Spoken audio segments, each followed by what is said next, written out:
How does inflation affect real estate investments? Let's talk about this. This is a really fun video for me because a lot of people don't associate the two, or they just talk about, oh, inflation, we've seen it lately.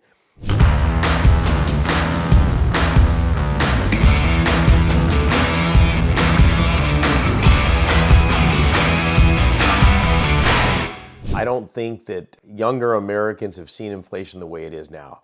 I was fairly young during the Carter administration where we had runaway inflation. It was nuts. There were home loans going at 19 to 20%. Inflation was out of control, and it got back under control, and it took for years for it to drop back down from that. And we haven't seen it since this last round. And so now you've got eggs that used to be $2 a dozen.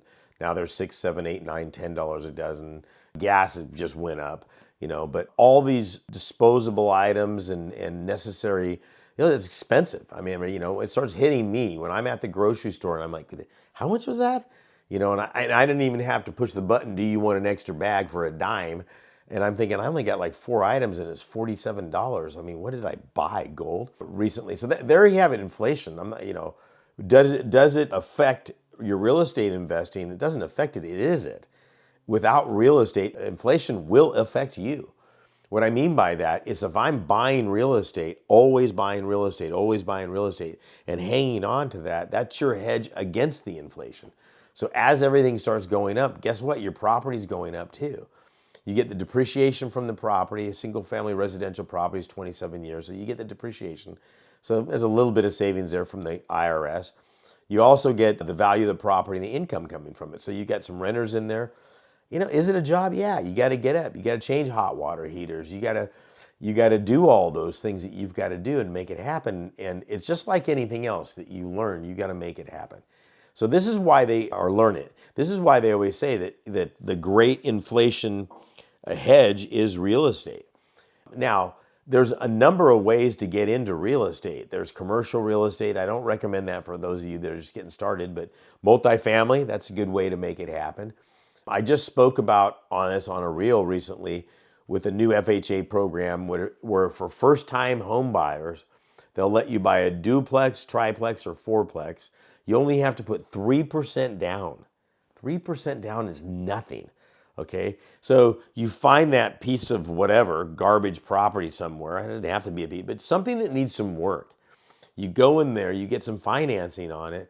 You live in one of the units, paint it up, make it look good, switch the people around. You get in the next one, paint it up, fix it up. You keep doing that. By the time you get to your fourth unit or your third unit, or if it's a duplex, your second unit, you've got a valuable property where you can increase rents to market value and do the things you need to, and you're well on your way to make it happen.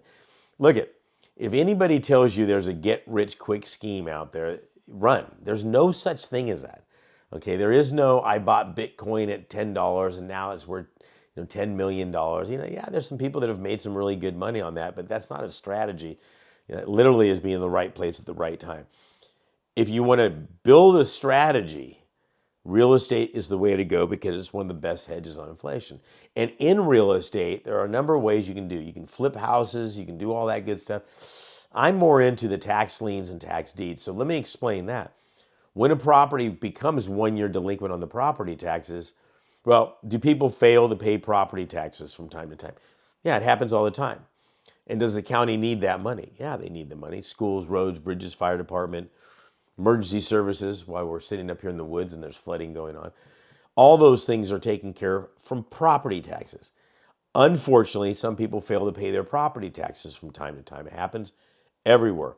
That industry is about $4 billion in uncollected property taxes every single year.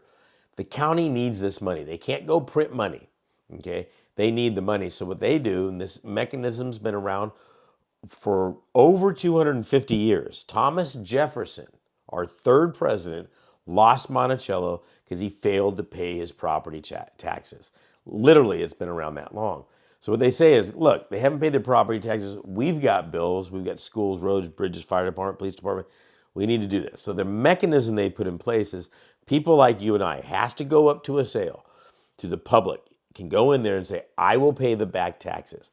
And one of two things will happen. Either you will get a certificate in your hand that will bear an interest rate. That can bear an interest rate of anywhere from 16%, 18%, even as high as 25%. And so when the person comes into the county to pay off their delinquent taxes, they pay that amount to the county plus the interest rate, whatever that prevailing rate is. They're not really paying you. Matter of fact, I'm never dealing with the property owner. I'm dealing with the county. Okay, the county is going to do all the work. Does that make sense? So when you're looking at that and you're going, okay, wow, so I don't have to pay the mortgage, I don't have to do any of that stuff. When that person comes to the county to pay off those taxes, you're going to win on this process every single time. But what if they don't? That's what everybody asks. What if they don't? Okay, what if they don't? Well, they get what they call a grace period, or actually the legal term is called a redemption period. You might want to write that down. And what that means is they can not pay their taxes for 1, 2, maybe even 3 years. At the end of those 3 years, though, they don't pay their delinquent taxes. You can come to the county and say, hey, I gave you the money. They didn't pay. I would like you to go ahead and foreclose on the property. Okay. Now, let's make it very clear. If I'm buying a tax lien and it goes to foreclosure and nobody comes in to protect their position with the taxes and what have you, everything is eliminated on that property because you're actually acting like the county. I don't care if there's a mortgage on those are all eliminated. And everybody goes, oh my God, you're eliminating the mortgage. I'm not sneaking up on them. During that foreclosure process, everybody's getting notified that this property is going up for sale, okay, or being foreclosed on. If they don't come in and protect themselves, oh, you make no mistake about it, there is no ambiguity, no gray area in the law. They have to hand me a deed to the property free and clear. So that's one of the main ways. The second way you look at this is through a tax deed where the county just says, forget it. We're not selling the lien. We'll wait 4 years, maybe 5 years. At the end of those 4 or 5 years, we're going to have one big sale and anybody can come in, put up those delinquent taxes and they'll own the property free and clear. No redemption period.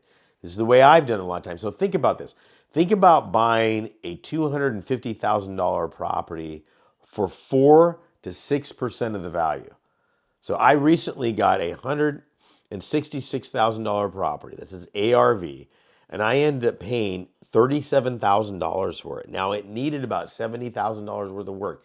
It was a little rough. Not bad, but it was a little rough.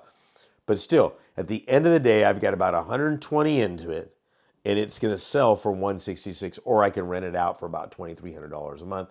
You can do the math on your own. Those are some of the things that you can do when taking advantage of different real estate strategies out there and letting the inflation train ride you all the way to the bank.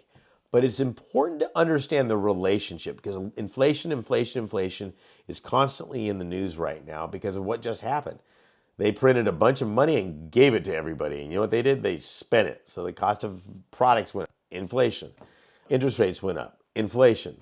Price of eggs went up. Inflation. Everything got more expensive to accomplish because we flooded the market with money. It's just economics. You can't chase that.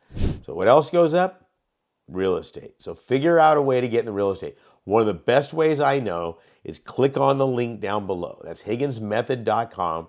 I've got a brand new training course for you. It'll walk you through this method step by step through the whole process. It's the higginsmethod.com. Saen Higgins saying God bless and good luck. See you out there.